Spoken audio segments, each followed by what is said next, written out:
السلام عليكم. النهارده ان شاء الله هنعمل الجاتو شاتو او جاتو الخلاط بطريقه سهله جدا ومقادير اقتصاديه جدا وحاجه كده جميله جدا. تعالوا مع بعض نشوف واحده واحده عملنا الجاتو ازاي، ولو عجبكم الفيديو فضلا الاشتراك في القناه.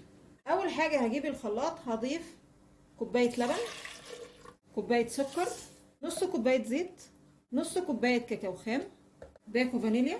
هضرب المكونات دي بقى في الخلاط كويس قوي. هاخد بس منها كوبايه، بصوا قوامها. هنركن بقى كوبايه الصوص على جنب، بس هنغطيها علشان السطح كده ما يكونش قشره. باقي الصوص اللي احنا عملناه بقى في الخلاط هضيف عليه 3 بيضات وهضربهم تاني بالخلاط كويس قوي بالشكل ده. وبعدين هجمع المواد الجافه معايا، كوبايتين دقيق، باكو بيكنج باودر، رشه ملح بسيطه، وهنخل بقى الدقيق بالمكونات اللي حطيناها ونقلبهم كويس. وبعدين هجيب بقى الصوص اللي عملناه نضيفه كله كده على الدقيق ونقلب المكونات مع بعض كويس قوي. وانا بقلب كده هحط معلقه صغيره خل. صينيه بقى تكون مدهونه سمنه، هنزل بقى بخليط الكيك. فرن يكون سخن وعلى درجه حراره 180. هشغل الفرن مش هشغل الشوايه. هتاخد من نص ساعه لساعه الا تلت ان شاء الله وتكون استوت. الكيكه خلاص كده جاهزه. طبعا هستنى لما تبرد خالص وابتدي ان انا اعمل كده، افتحها بالشوكه كده، اعمل فتحات كده بالشوكه.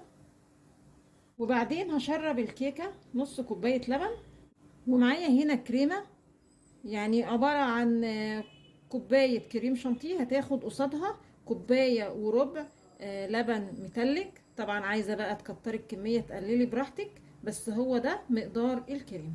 طبعا لو الكريم شانتيه معاكي خام من غير سكر تحطي حاجه زي معلقه كده، لكن لو هو محلى بسكر يبقى مفيش داعي تحطي سكر. هساوي بس سطح الكيكه وبعدين هدخلها التلاجة.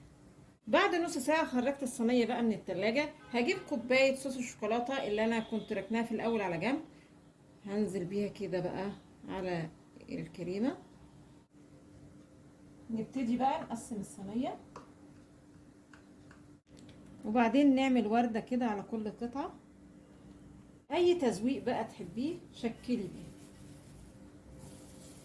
ندخل بقى الصينية التلاجة، كل ما تقعد في التلاجة وقت اطول كل ما تدي نتيجة افضل.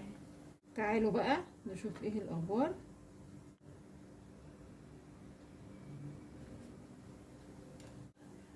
وده شكل الجاتو.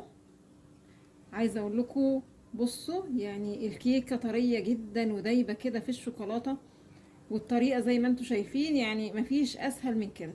يا رب النهارده الفيديو يكون عجبكم، وانتظرونا ان شاء الله بفيديو جديد.